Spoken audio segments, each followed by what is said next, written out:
Hey Game Brew fans, while some of you might not even notice because we cleaned up the audio, we wanted to apologize because we did have some recording issues with the microphones of both Dan and Alex this past week. And our number one goal here at the Game Brew Crew is to have a great listening experience for you because we value your time with us. Thank you for being here, forgive us this once, and enjoy the show. So I'll do the intro if y'all will stop jangling around like idiots. Jesus. Okay. I can't even with you guys. Oh, this is gonna be good. Okay.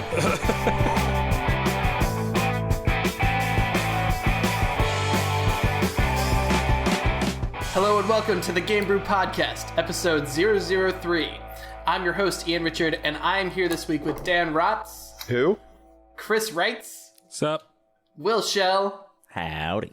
And Alex Ryder to discuss Dark Souls games and their impact that they've had on the gaming industry, and also games as self-care, and why games make us feel good. But before we discuss any of that, gentlemen, it's time for beer.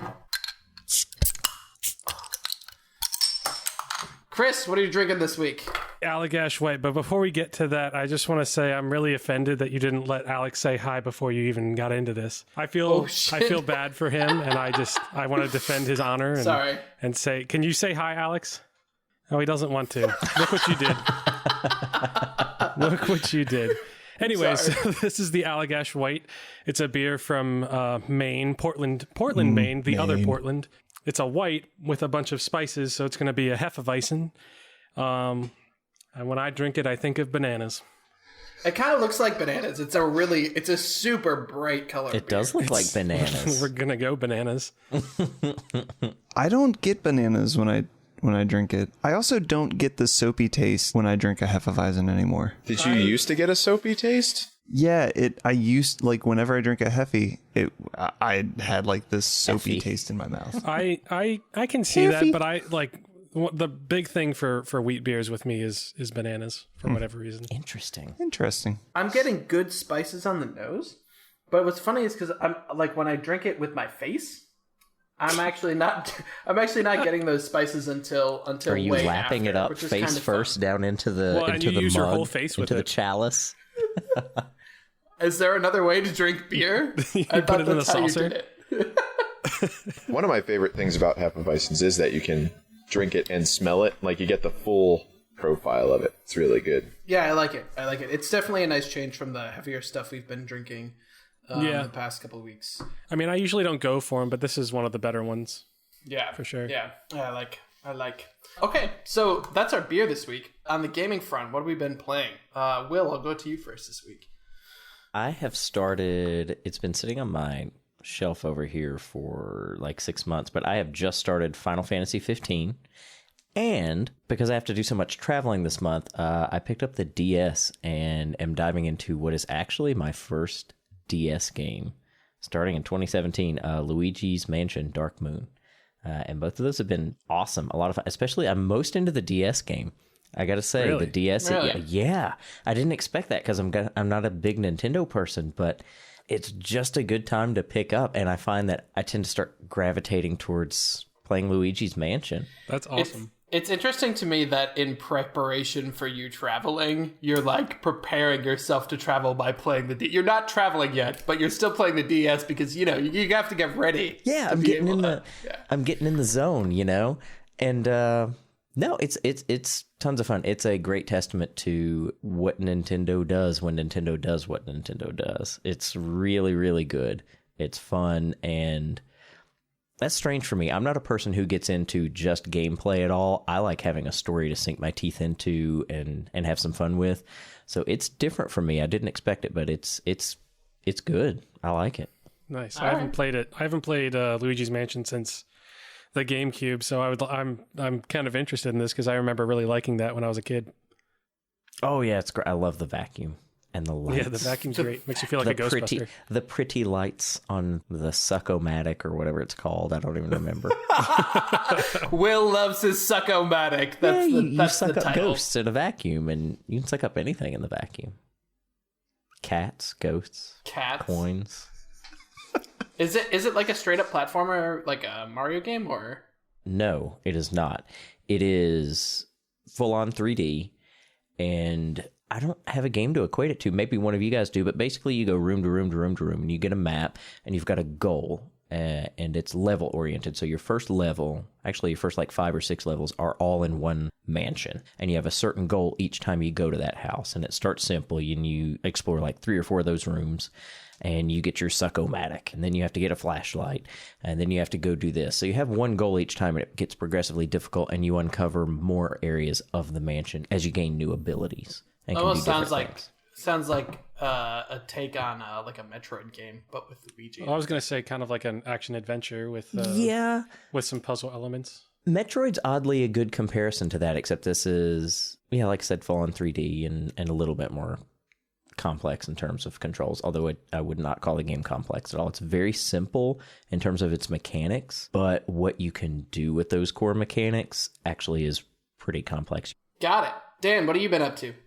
The usual. The usual. No, I've been kind of going through some games that I started but never finished. I picked up Rise of the Tomb Raider a while ago, and I never finished it, so I'm about halfway through. And I forgot how much this game panders to my need to collect all of the things all of the time, or complete all of the achievements. The Ubisoft syndrome.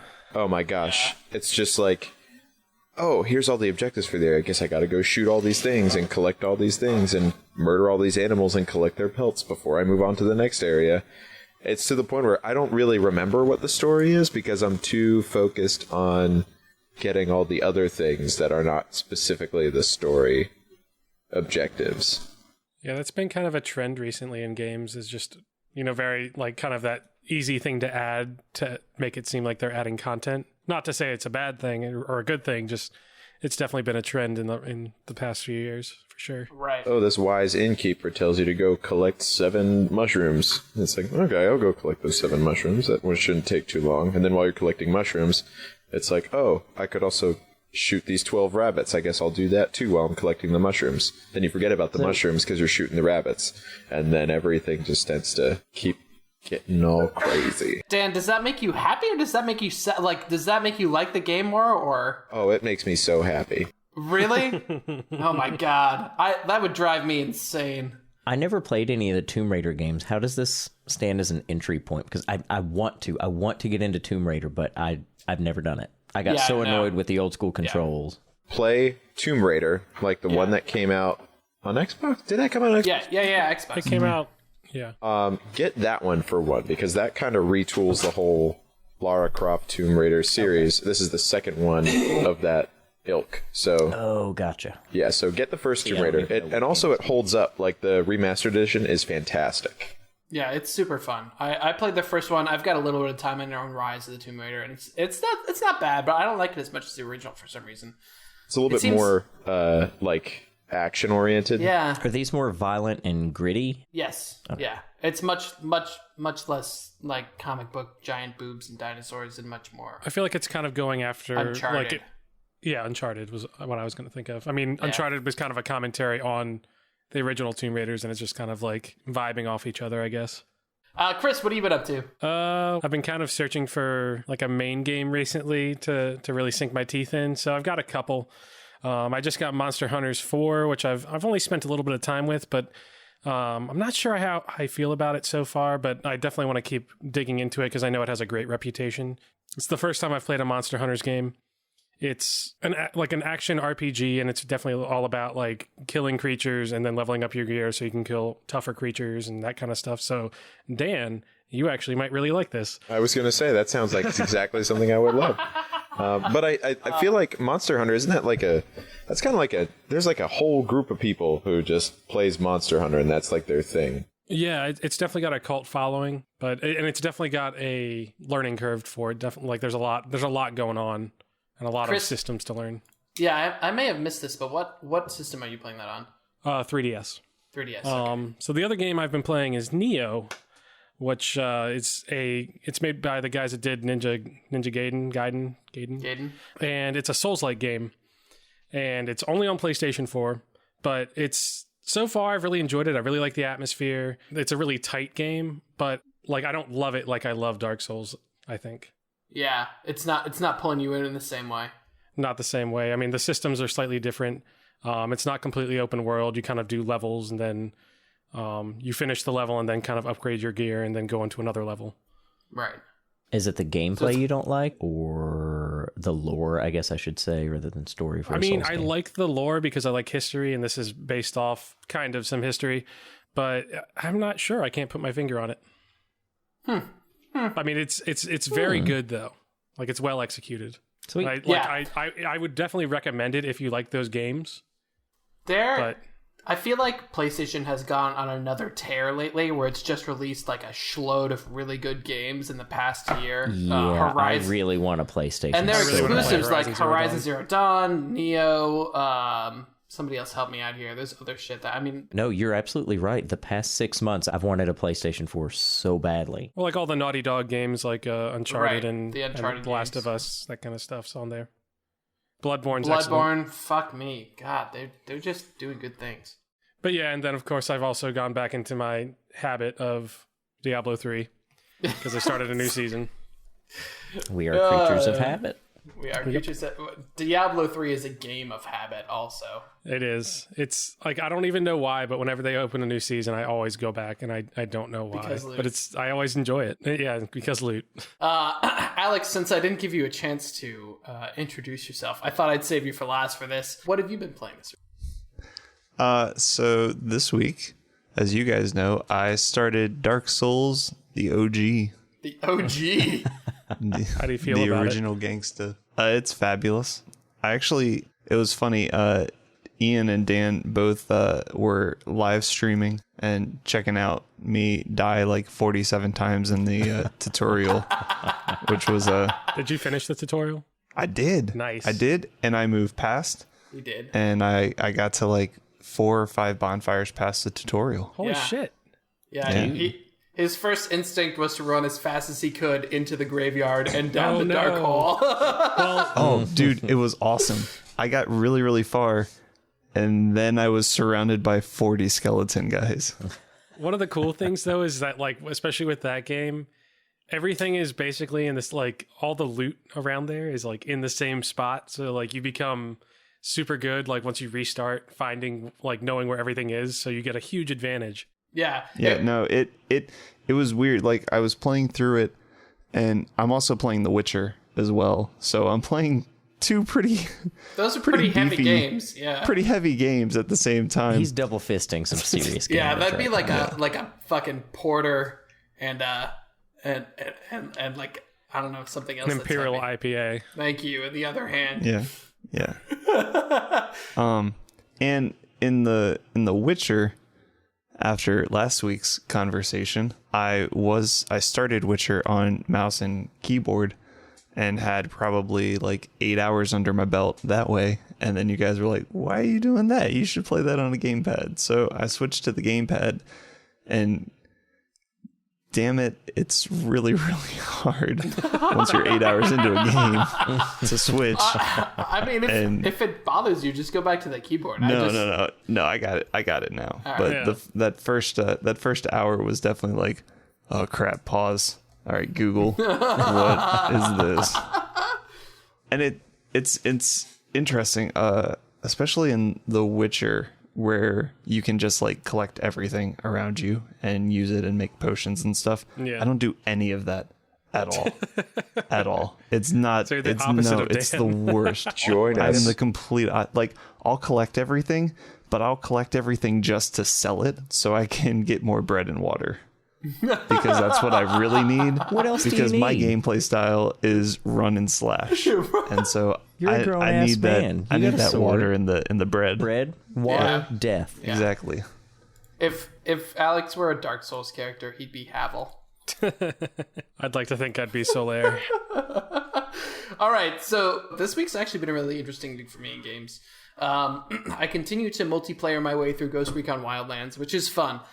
Anybody who tells you that the game is terrible doesn't have friends to play it online with. If you play that game online with friends, absolutely probably true. it is straight up. Sorry to all you lonely gamers out there. I still love you, but that game is great with another person, even if it's just one other guy. It's a ton of fun. I feel like that was the same thing with the Division, though. The Division you could was like kind of that. play by yourself because it was more loot oriented, so at least you'd go and try and find loot. But there's basically no reason to play this game alone. Yeah, I had no fun in the Division unless one of you guys were on. Yeah. More interestingly to me though, I've recently gotten into the Talos Principle, which is a puzzle game, and I haven't really been super into puzzle games, and I'm loving it.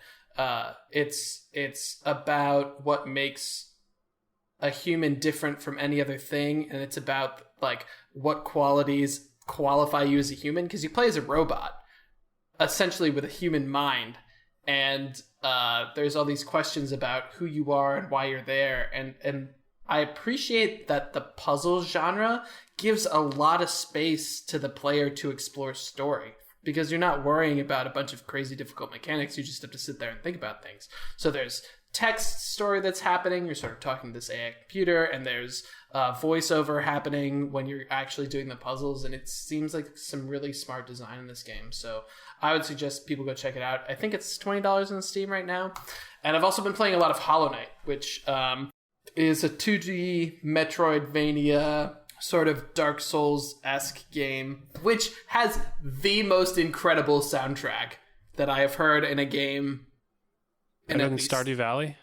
It is so good. I mean, better than Stardew. I haven't played a lot of Stardew Valley, so I couldn't say if it's better than Stardew What Valley. genre of music does it fall under? It's very much acoustic instrumental music. It's not 8-bit. It's not. There's almost no electric stuff in it, but it's gorgeously orchestrated. It's atmospheric. It's enough to keep your attention, but not to take it away from the game. This game is almost worth buying just so you can wander around and listen to the soundtracks in different zones. Seriously, guys, it's very, very good. So yeah, I would check that out if you're thinking about playing. Oh, sorry. Does it have RPG elements? Very light RPG elements, less than Dark Souls. Actually, there's no leveling up. Well, I'm thinking of Castlevania. It's very much. I'm thinking of Castlevania Symphony of the Night, and I know that has like you get to upgrade your weapons and get new weapons and shit like that. It's the weapon upgrade system is a lot more like Dark Souls, where you kind of commit to a weapon and then upgrade it as you go along. Mm-hmm. And I don't think you can actually change your weapon. It's just the one, but you can upgrade it. But it's much more like a Metroid game in that sense. So you're not upgrading stats or anything, but you are getting new abilities and new items. Okay. Yeah, it looks cool. It is really cool.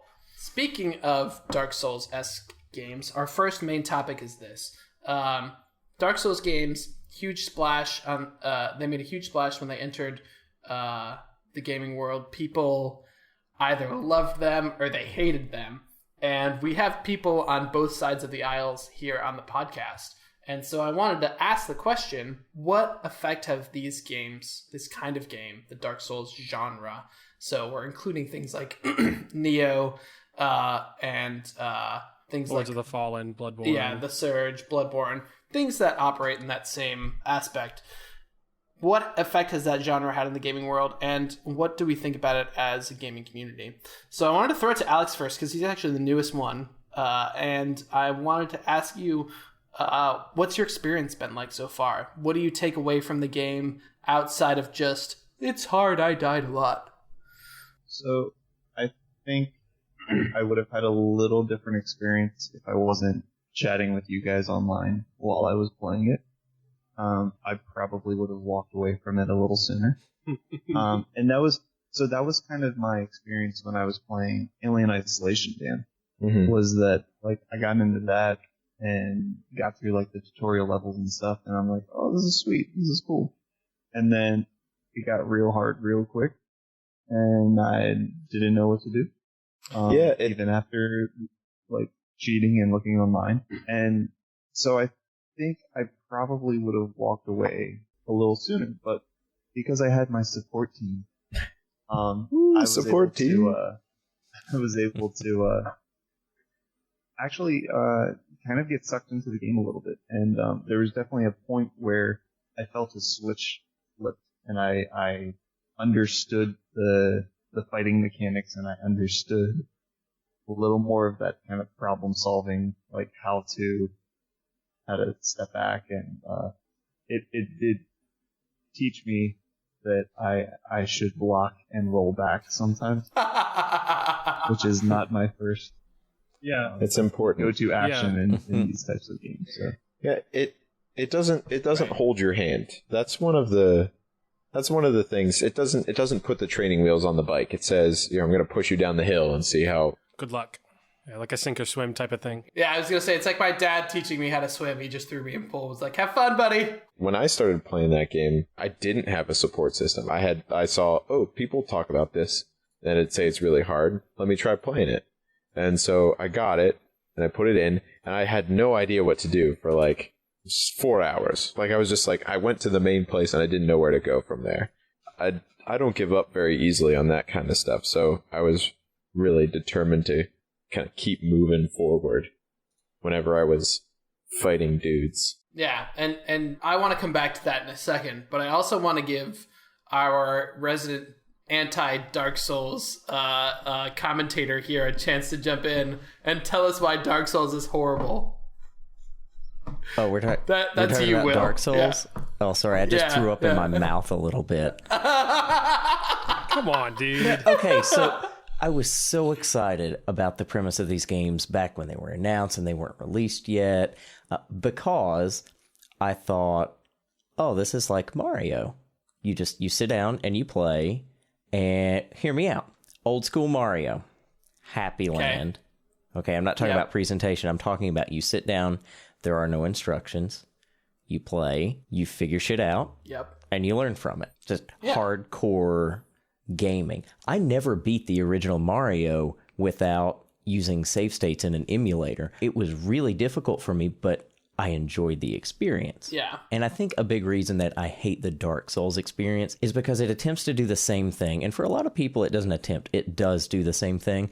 But for me, the gameplay mechanics are not as simple as they were back in the 2-button controller plus the D-pad days of the NES. You don't just move left, right, and jump.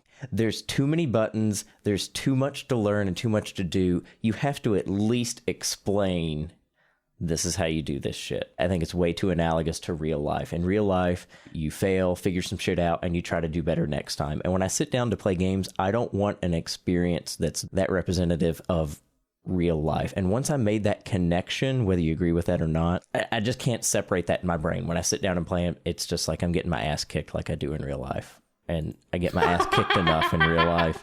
I don't want to do it from my couch playing a video game too. So I just real quick, I'm sorry. Just if anyone in Game Club is this, which is our little group here, is kicking anybody's ass, I would like to point out that it's probably Will, because he has like a double black belt and just being sneakily good at martial arts. But regardless, I want to kick it over to Chris here to respond to Will's comments. So, to me, I see more of Zelda in it. That's going to get me on your side. Than Mario, just because of that is true. I've already tried to get you on my side, and it doesn't seem like there's any going. I mean, to me, I think one of the things about the death mechanic, and especially Dark Souls, is the fact that it's part of the storytelling element. The whole point is that you're always coming back, and you're always going farther, and you're always succeeding farther, because that's part of your humanity in a way. But as far as like the Souls-like games as a whole, I think the thing that really grabs people is the difficulty in a way. There's a mystique about it. I remember the first time that I was hearing people talk about this game, Dark Souls, I was like, I don't know anything about this, and I consider myself a pretty like knowledgeable gamer, and so like I had to go out and figure out like what was going on, because they were like, oh, it's so hard, it's fun, but it's hard. And the first time I played through like a couple hours, and I was like, and then I dropped it and went to some other game. And then I always kind of came back to it, because I never felt like I gave it my full try.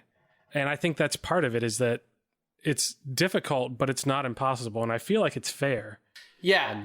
Because it in a way, it does teach you. It's set up in a way to teach you. I love all of that in theory. I love everything that it's attempting to accomplish. And I really like the aspect of death being a part of the storytelling and a meaningful part of the lore, I just can't latch on to it.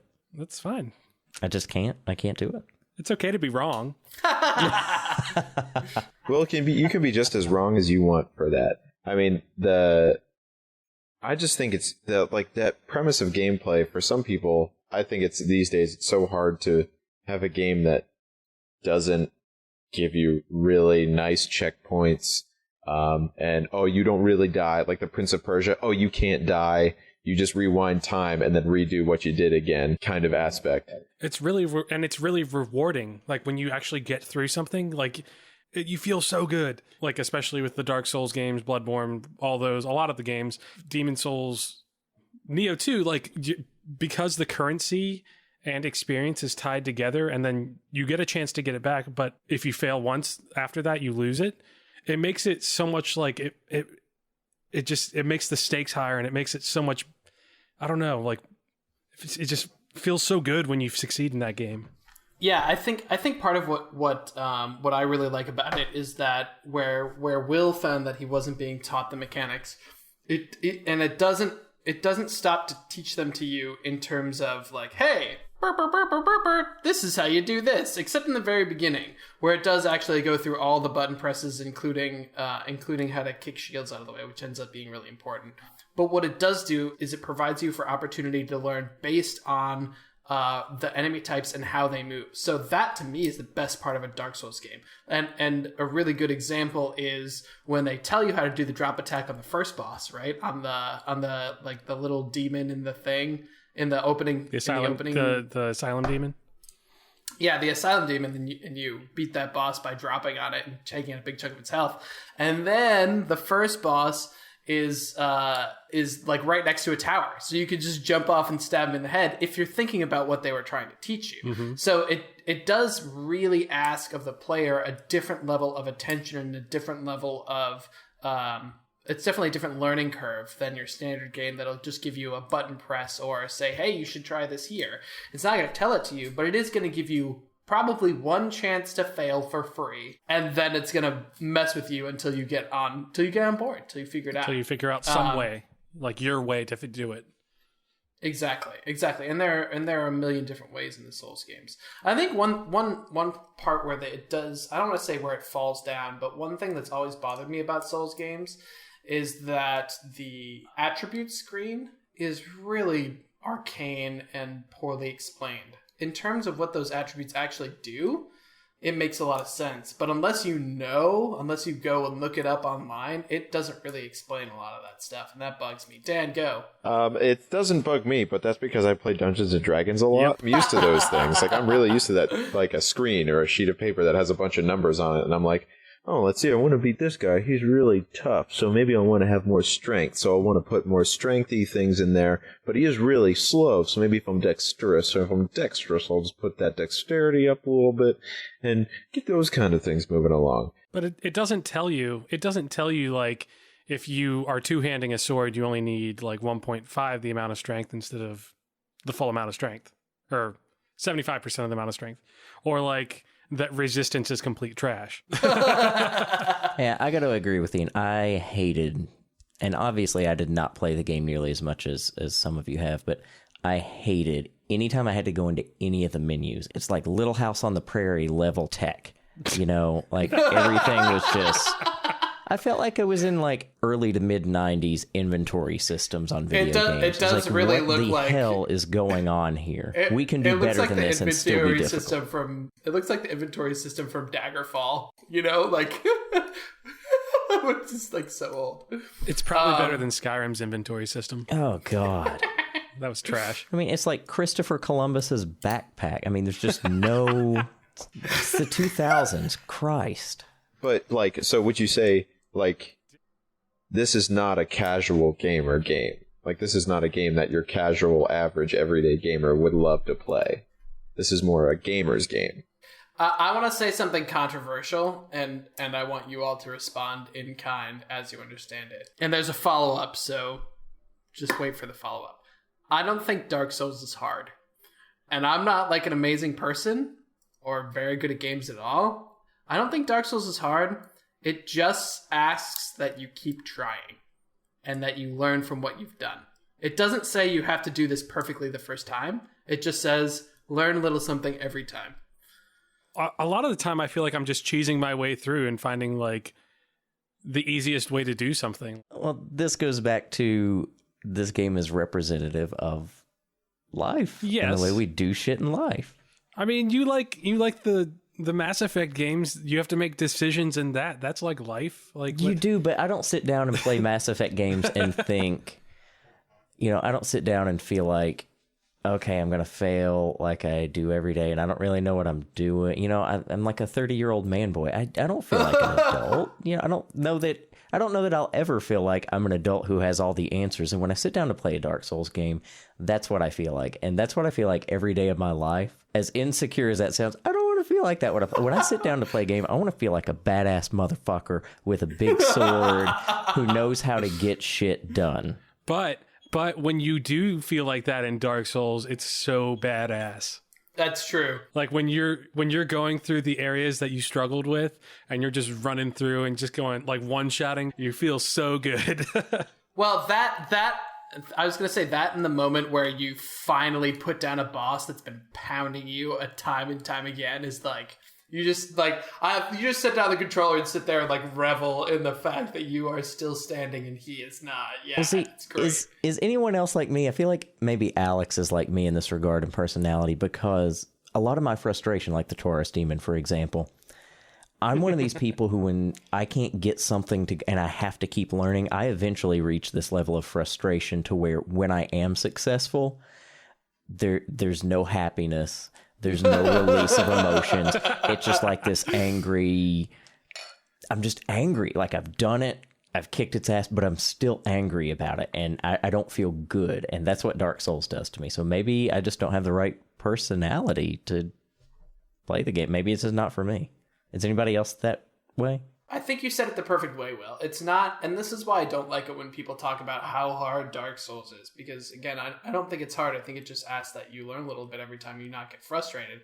It's not a skill thing. It's a personality thing. It's the ability to just like, well, got my ass kicked again, and then go and do it again. Like that's what it asks. And if that's not what you want in a video game, right? Because ultimately we do come to games for whatever, like for enjoyment. And if that's not something you enjoy, then sure, like stay away. But I would say that if you're afraid of playing Dark Souls because it's too hard, you're wrong. If you're afraid of maybe playing... I would be a better person if I beat Dark Souls. No, I'm just saying like... I'd have more patience. I'm just saying that it's not a skill thing. It's just the ability to set aside your frustration or like the fact that you just lost, and instead just take your loss as a learning moment and then move forward with that. That's what I was going to say, is like, as long as you're not just beating your head against it and trying to like, okay, this didn't work, maybe I should try this, or like going and grinding for a little bit and then coming back. And it's not like there weren't moments when I was playing through Dark Souls where I wasn't like, fuck this game, I'm done with this shit, and I put my controller down and walked away, because there definitely were tons of moments. Sure. The last Everyone, fight, I feel like, has that. The Gwyn fight took me. Fucking Gwyn. Took me. I can't even tell you how many times I died trying to kill Gwyn. But eventually, I always found myself back at the computer, like booting up Dark Souls and cringing a little bit, and then thinking like, "Wow, this place is amazing." So yeah, that's my take. I mean, if you really want, we should all just listen to the immortal words of Chumbawamba. And when you get knocked down, you get up again. You're never gonna keep me down. That's right. And then I think they had another part. Oh, right, it's like get knocked down, and then I get up again. I would put an entire month's paycheck on the fact that there is a YouTube video with that song, and it's Dark Souls footage the whole way through. Just deaths. I would put money on that too. So I also wanted to ask a little bit more on this topic. If you guys think that Dark Souls games and how popular they've become has had an effect on the gaming industry as a whole, and if so, whether that effect is a positive effect or a negative effect, and how? I would say absolutely. And I think the best example of that is the new Zelda game. Because just as I said that I think Dark Souls is kind of like especially the original Zeldas, I think that the newest Zelda kind of took some of that and brought it back. And they got away from the learning experience of trial and error. And I would say that this is probably the most difficult Zelda game. And it's not like, as you said, it's not difficult. It just rewards you for trying things and being creative. Yeah. So I definitely see that. I haven't played the new Zelda, so disclaimers there. But I do think that it's interesting when we talk about Zelda and Dark Souls, that actually the Dark Souls seems more forgiving than the original Zelda, because if you crapped up the original Zelda, like it's not like you got your stuff back when you died, right? Well, it would just take you back to a checkpoint. Yeah. Oh, okay. Have you guys noticed any general trends in the way the introductory tutorials play out, and a lack of hand-holding and just more, gameplay and less explanation? I think it's been less telling and more showing. But I don't think that's because of the Dark Souls games. I mean, that's been happening. So? No, that's been happening since they first figured out that you don't need books. Like when they figured out, we don't need to put a book with the game that tells you what to do with everything. Well, there was a long period of time where when you started any game, it was like the Deus Ex game was like the original Deus Ex was like this. It was a big long tutorial. First person shooters forever took you through pick this up, do this, all the way through. Yeah, all the way through the orange box, if I remember correctly with that. There was a long time where that happened. Are you saying so those things weren't part of like the story of the game? Like they weren't part of the game? They were just a tutorial thing? Yeah, I'm saying they felt very disconnected. Even Call of Duty did this for a little while, if I'm not mistaken. The beginning of the game was like running through a training camp. Yeah, but that's still part of the game. Like that's still part of the story. Not in the early ones, was it? It was a separate thing, and then you started a mission. It's not like it was interconnected with. I remember a lot, like I can remember in I think Army of Two. Oh, those were so fun. They did it was like literally a training camp. They were fun. Like they got shit on a lot, but they were fun if you had a friend. What about generally in gaming communities? With Dark Souls, there's the way of the white, maybe I should call it, where Chris helped me through my first Dark Souls run, and now, Dan and I are kind of helping Alex through his first Dark Souls run, and there's sort of this community of helping each other. But there's also a get good community where someone will ask a question and be like, well, don't fuck it up. Like, yeah, like sorry, there's like that better. whole thing like, oh, I'm having trouble with this. Well, get good. Like, right. What the fuck does that mean? That doesn't help. So my question is, do you think that mentality has gotten more prevalent since Dark Souls became a thing? And do you see that reflected in games or not? I don't know that I see it in games, but I see it in myself and the way I play some games. And that may or may not be because of Dark Souls. Maybe it's because I can't do it and can't get into those games. But I never used to sit down and figure stuff out on my own. If I got frustrated, I would just go look up, well, what do I need to do? How do I need to handle it? And I won't do that anymore. And I'm not entirely sure where that comes from, but I will not look anything up. I will not ask for help. I'm going to figure out that game so that I have the pride of finishing that on my own. So that's kind of a Dark Souls-esque thing. I don't know. I was talking to you guys about this earlier, where I was thinking about like how I played Contra or like Super C whenever I was like 10, and how like just passing the first level was hard. It's one of those things again where it's like you can die and come back, but if you die completely, you have to go back to the game, and that's still kind of a get good mentality where it's like you can't just go through and win. It's like you have to learn something each time you go through there. I think that the first Dark Souls was kind of a masterpiece, and from all the other Souls-like games that I've played, I haven't really touched it. Granted, I haven't played Dark Souls 3 yet because I'm a bad person. I think that Dark Souls did a really good job with the world that they built was fantastic. The story that they created was fantastic, and just they did a really great job with it. It's really, to me, one of the best games it's ever been. My last question is, how do we think that this genre can evolve from where it is? Or is it starting at its peak and it's just going to devolve from here? I think that they kind of explored that with Bloodborne, was trying it out in a different environment, trying it with slightly different mechanics as far as making it I mean, they made Bloodborne very much more conducive to being aggressive because you're basically rewarded for being aggressive by just trying out different mechanics. I wasn't totally kidding when I said The Matrix. I would like to see, whether I like the experience or not, this level of gameplay crafting and attention to mechanical detail in a VR experience. Don't ask me how to implement that because movement's still a big deal and some weird stuff. But I mean, as far as next level, I mean, there you go. Yeah, that's interesting. That's interesting. Probably have to do fixed third person cameras. I don't know. I think it would be interesting. Yeah, I was like, how would you do that? Like an old Resident Evil game, which could be interesting. Dan, do you have any ideas? Well, I mean, that's what they did with Resident Evil 7 is because that was built with VR stuff in mind, so they kind of put that in there. I mean, I'm not a game designer. I think it's fun the way it is. The hardness is good. The story, I mean, yeah, it is a little convoluted, but if you go looking for it, it's pretty interesting. I don't know what I would change. I mean, I think that the new Zelda is a good example because it creates accessibility, but it also has that hardness factor. Yeah, I would like to see more accessibility in terms of, if there were a story I really could latch myself onto, I would be a little more willing to put up with all the things that I don't like and maybe give the game more of a chance. So as far as the next level of things that are actually possible, I'd like to see a game with that. That'd be interesting. A Dark Souls with a true... Well, it sounds like you might like with Bloodborne. A true straight-up narrative.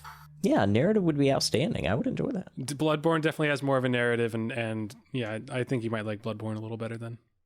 All right, well, good talk, everybody. Let's go ahead and take a break here. When we come back, we'll update you on how the beer's sitting with us, and we'll do our Beyond the Screen section, where we'll talk about games as self-care, and why we play games, and what games help us unwind. So stick with us. We'll be right back after a break.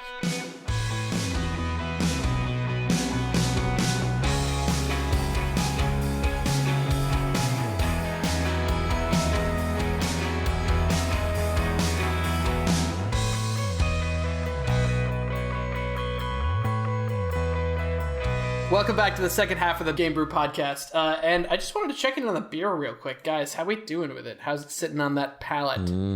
Well, I've finished 2.5.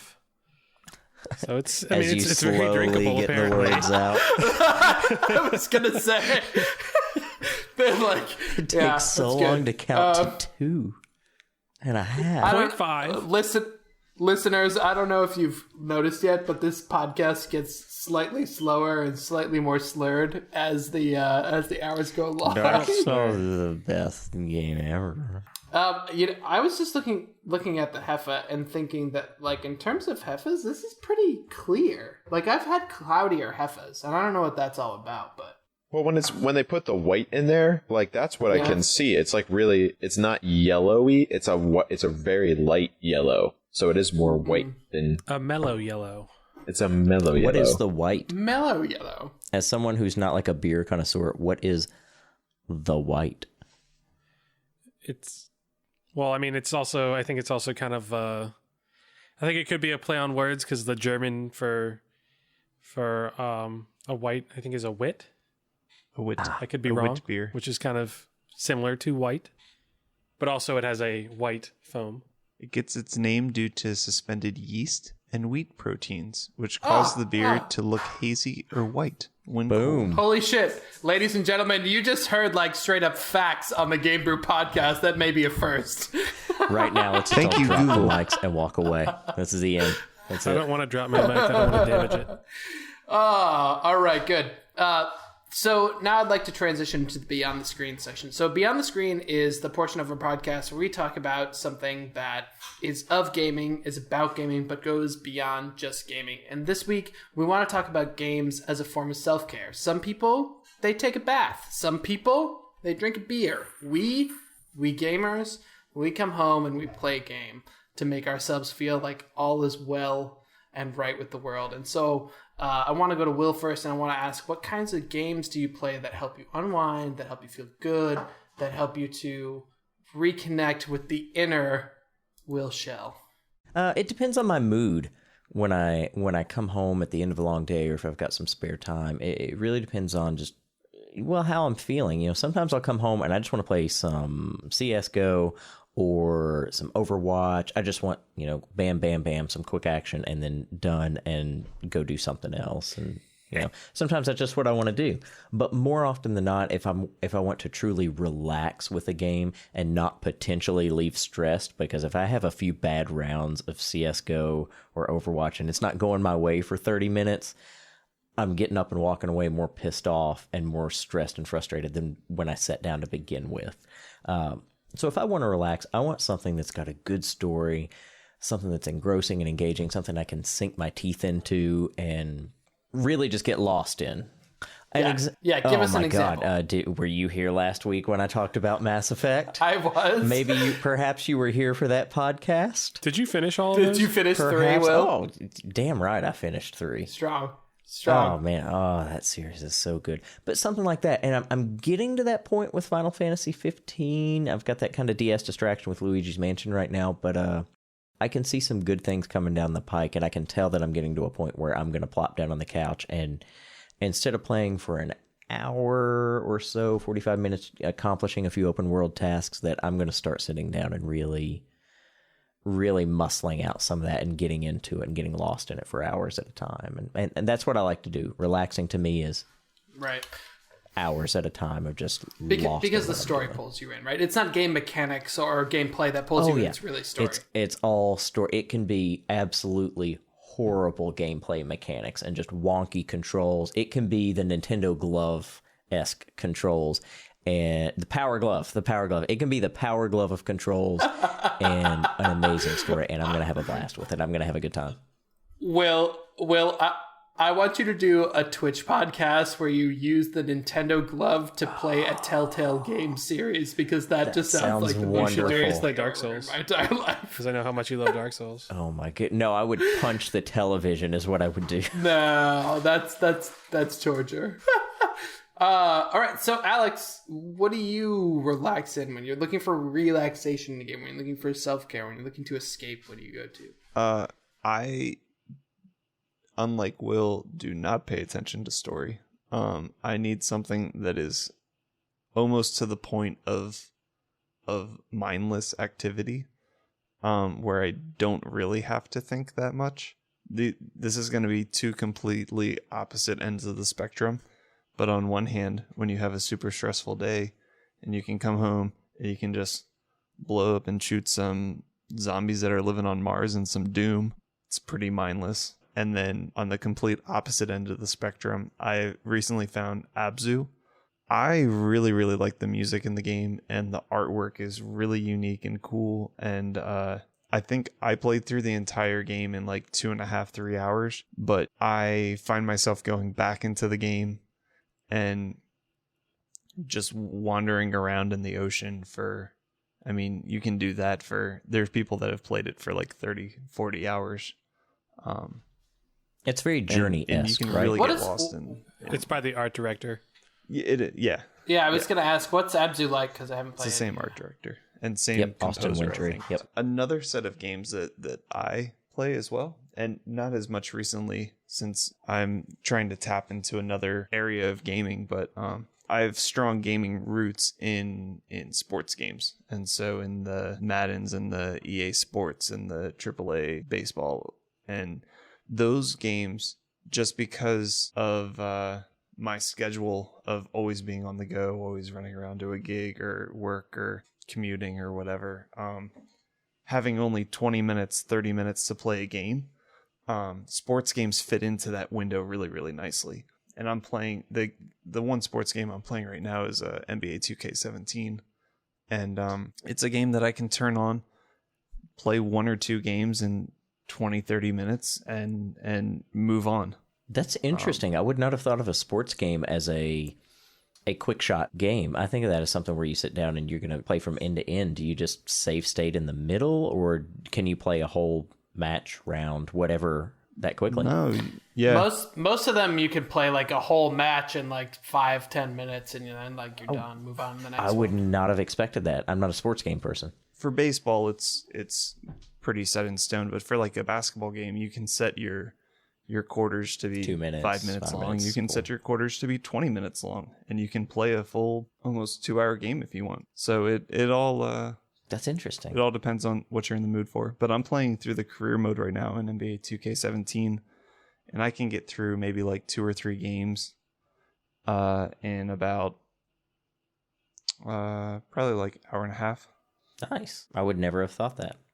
I think the last sports game I played, and I'm not joking, was NBA Jam. No. What was the game? Nintendo 64. It was a football game, and you just beat the hell out of people. NFL Blitz. NFL Blitz. Oh, wow, that was fun. Brian and I were playing NFL Blitz, and I yelled at my brother after he kicked my ass one time, and my mom took away my PlayStation for a month. Sue. That is a horrible Traumatic. experience. It was very scarring, and it will be forever Sue. burned into my brain. That's right, boys and girls. We've all been there. Don't argue with your siblings. Put that on the list of moms yelling at of moms taking away your Xbox or yelling at you for going to whatever event you have to go to, and you have to being like, "Mom, it's a cutscene. I can't just pause the game. It's in the middle of it." Can't pause. I gotta find a save point. Fun fact, that's actually how I got into pause. StarCraft, because my parents took away my N64 so that I went and played stuff on the computer, and I had StarCraft, and so I loaded that up, and I was like, oh, this is Little awesome. did they know. I realize it's 2017, but I have used the phrase "there is no pause button" with my wife before. Sometimes there's not. Like online Absolutely. games, there's not. There have been many times. Yeah, there's no. Can you please just come help me with this right now? but I can't. I really would, but I can't. I'm sorry. There's like a thing I have to do right now. All right, Dan, what do you do to unwind? Where's your go-to game? I feel like Dan, I feel like you, if I'm like channeling my mind here, I feel like you go to like the like high school anime RPG Weeaboo. games to really unwind and just feel your inner high school teenage girl. What? Yeah. Yes. Yeah, no, I play the Japanese the Japanese anime, like the storybook games where you basically just click and watch a comic book happen. No, that's not true at all. That is the opposite. I was about to say I didn't know that about you. That's a Dan that I didn't know. That is not what I do. Dabble in the occasional anime, like TV show or like cartoon, but I do want to play Persona 5. I don't want to hate on anime looks so games. much I'm just fun. making a joke. I'm sorry, everybody. Persona is a great game. You should play it. Like, if you're listening to this, you should play Persona. It's a great game. It's payday. Done. Okay.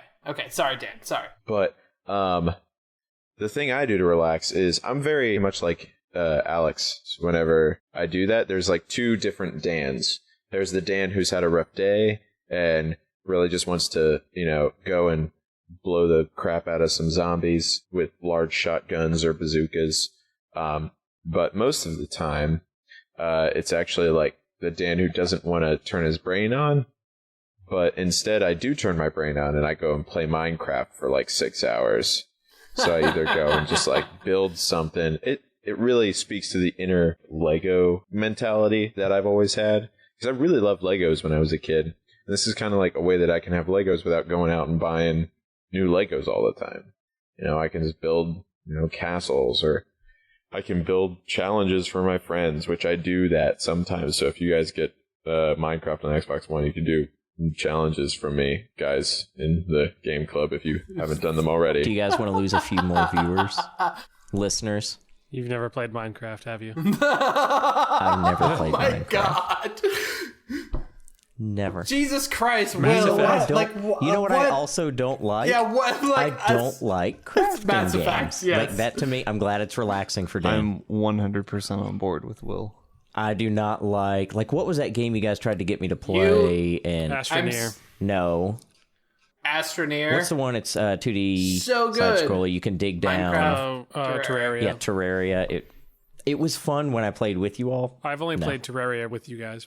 I've only played like 200 hours. Only of 200 Terraria. hours of Terraria is Terraria. extraordinary. It's so good. I don't understand it. I don't. You No, build a house. no, it's not you- I can get some popsicle sticks and do that. Like, But that's also that's the kind of what we determine about like your mentality as a person who plays video games is you're not looking to do things that you could do in the real world. Like you could build a house. Like you could do that and I could. it would yeah, be fine. I'm But a like man. But me, I mean, build a house. The things I don't do in real life, like I spend all day like talking to people about stuff that is just so trivial, and then I come home and I just want to build things to be taller. I want to make a tower. I want to build this castle that I've been working on for 3 months, and I want to keep working on it and making it a nice looking castle. That's what I want to do.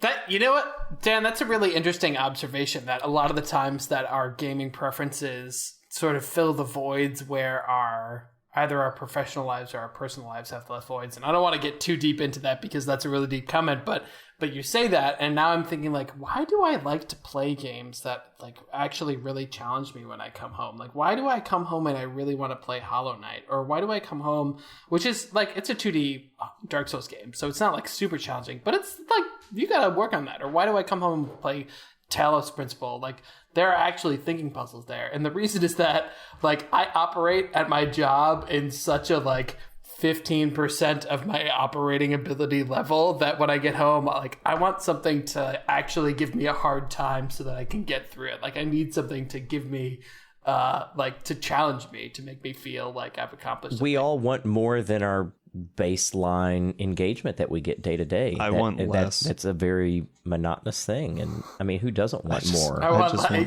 you want less. Alex is clearly satisfied in his professional life because he just wants to chill the fuck out when he gets home. Chris, what about you, buddy? So I usually, when I'm trying to relax, I tend to go back to my roots. So like I usually go back to Diablo 3, like if I just want some mindless killing. But I have some really deep roots in roller coaster tycoon type games. Deep and there was especially a period of time where literally every time that someone would see me online, I would be playing Roller Coaster Tycoon, or when it came out in November, Planet Coaster, because it's amazing. But I don't know.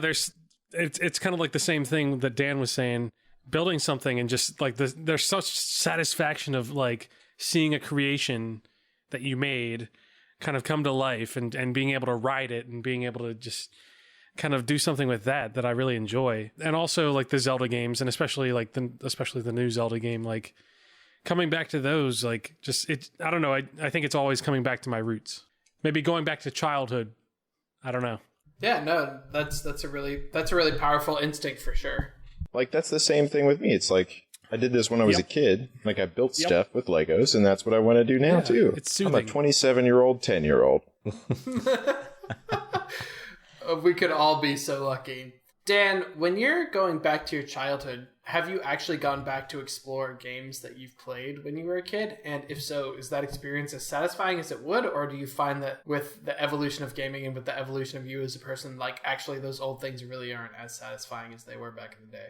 Whenever I was in college, I did decide that I wanted to play like Ocarina of Time again, which whenever I was, in my early 10s, like before teens, I guess that would have been.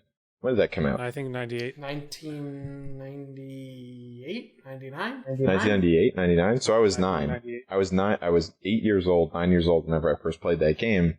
So whenever I played that again in college, I was like, man, I was like, man, how did I figure this out whenever I was 9? Like, that's amazing.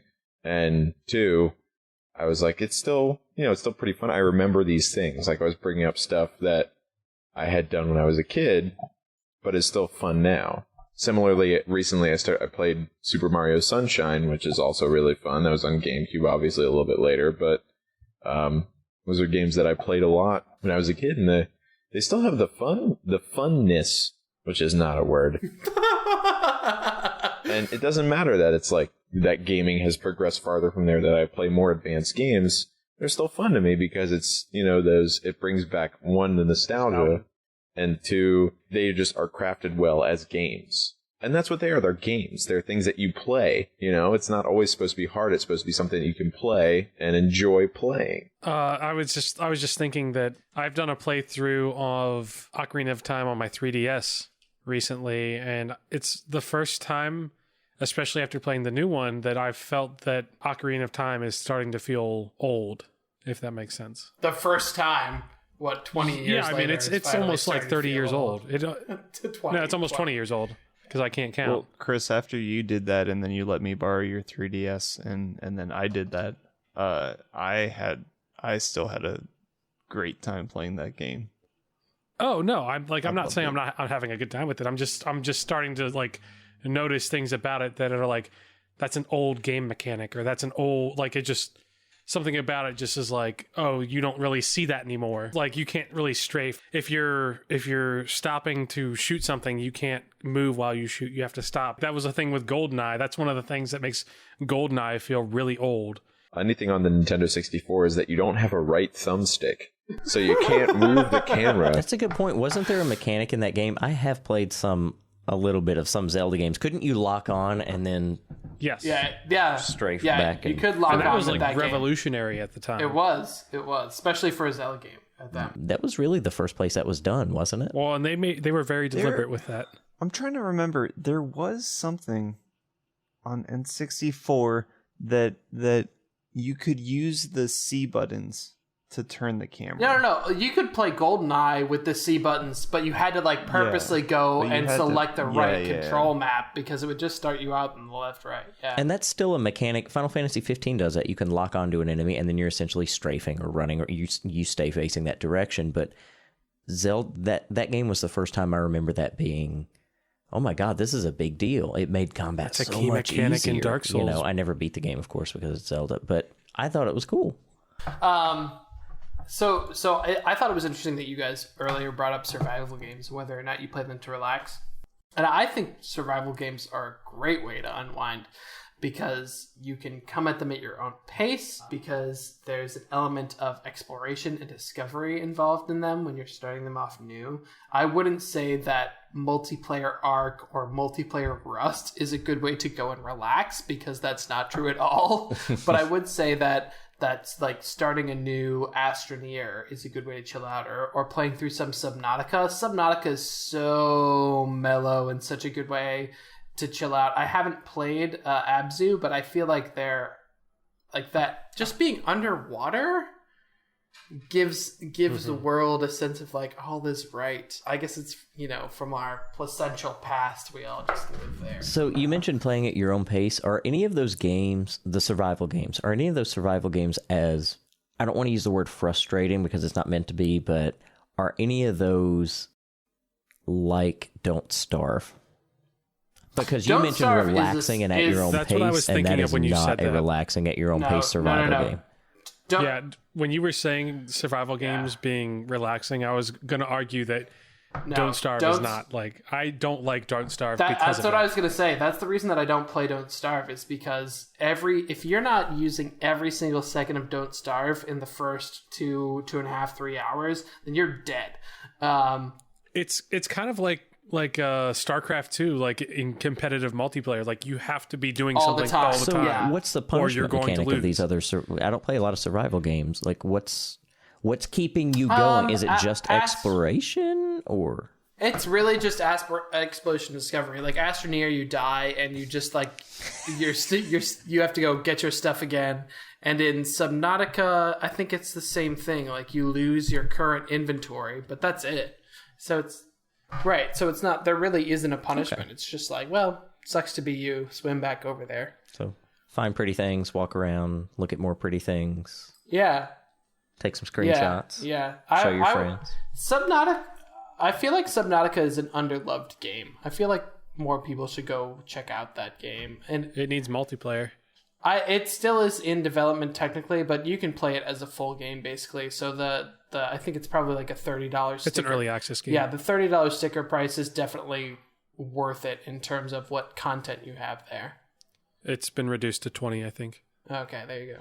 I just feel so frustrated by all these games that are in beta that people have been playing for years. We talked about that before. Yeah, Steam. Yeah. But like, Astroneer, Subnautica, all those things where it's just like... Well, Astroneer's new. Astroneer is new.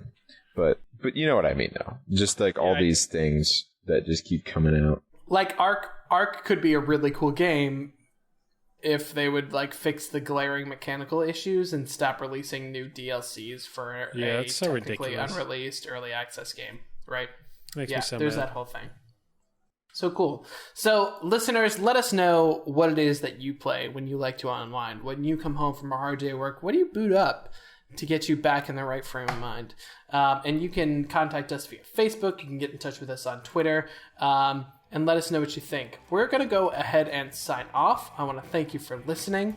And yeah, thanks for checking us out. You can always find us on Facebook at The Game Brew, at Twitter at The Game Brew, and on Instagram, or you can check us out at thegamebrew.com.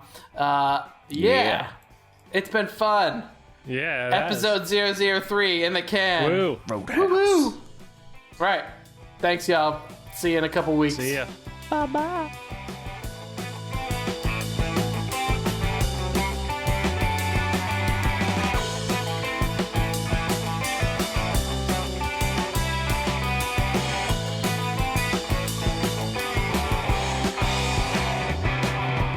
This is where we edit this part out where you're thinking, so just continue to think. It's okay. Oh, shit. This podcast is like Dark Souls. Shit's gonna get fucked up, and you're gonna have to come back and do it again, but better. Will's never going to appear on the podcast again.